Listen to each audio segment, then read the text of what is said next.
Ayan, oh. Lalagyan natin yung sabaw. Good evening sa inyong lahat, guys. Hello sa inyo, magandang gabi. Ayan, nag-survey ako ng 3 bata kung anong paborito nilang gulay. Ang sabi ng isa, ang paborito niya daw na gulay, tortang talong. Di ba? Yung isa naman, yung pangalawa, ang sabi niya, lumpia. Lumpia daw yung paborito niyang gulay. At yung pangatlo, ang paborito niya raw na gulay, sinigang.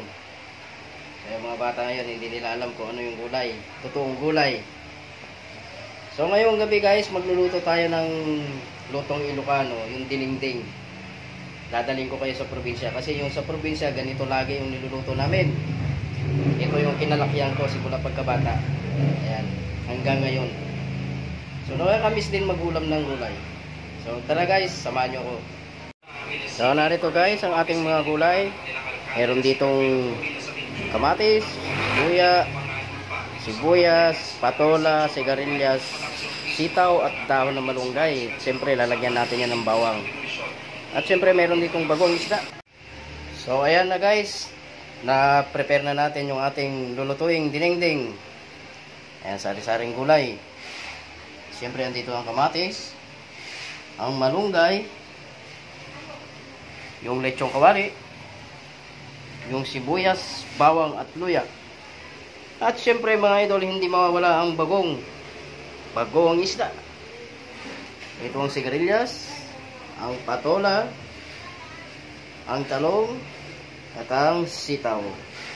So tara guys, umpisa na natin magluto. So dito sa kawali mga idol, meron na akong pinakuluang tubig. So ilalaglag na natin yung ilalaglag ko na idol ang ating kamatis. Siyempre sabay-sabay na tong sibuyas, bawang at luya. At ang bagong isda, bagong sa Ilocano.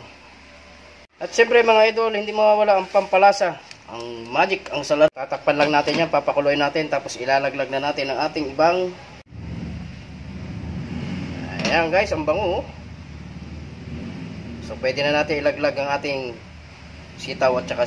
Uunahin ko itong sitaw at saka sigarilyas guys kasi medyo matagal ito lumambot. Alam nyo guys, ito yung magluluto ako ng ganitong gulay, yung dinengdeng. Para ako nasa probinsya, dinadala niya ako sa probinsya kasi alam nyo kung bakit? Dahil laging ganito ang aming ulam sa probinsya. Hindi mawawala ang dinengdeng, yung mga gulay. So tatakpan lang natin ulit at papakuloy natin yan. Check natin ulit.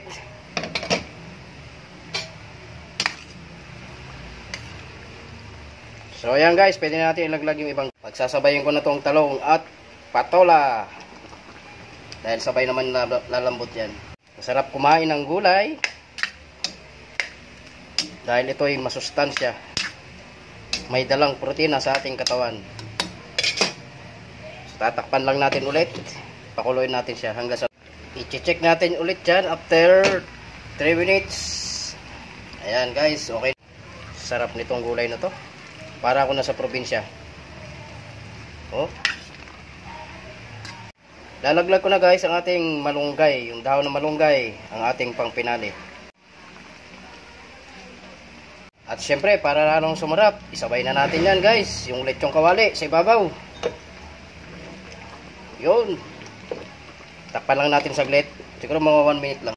Check natin after 1 minute. Ayan guys, okay na to. Woo! Sarap ng ating dinengdeng. Kahit anong gulay sa dinengdeng, okay lang yan. Hindi na natin nilagyan ng kalabasa kasi aapaw na dito sa ating kawali.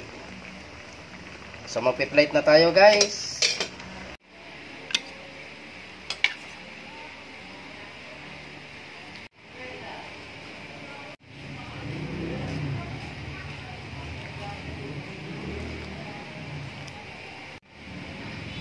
Sarap ng ating gulay na pampahaba ng bubuhay. Papatungan natin yan ng lechong kawali. Ayan, oh. Lalagyan natin sa sabaw.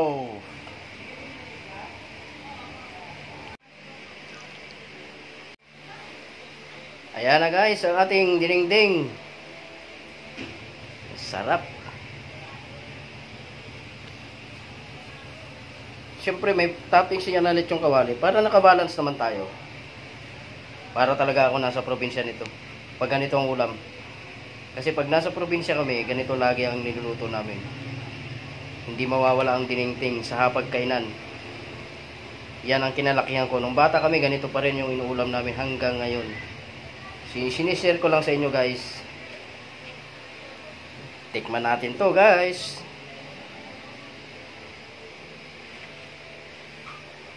Ang ating gulay, luto na.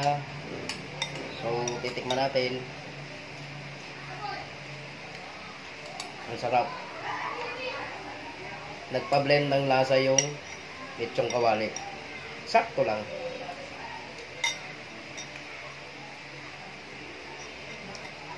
Yung patola, paborito ko yun. Ayan ang patola, oh.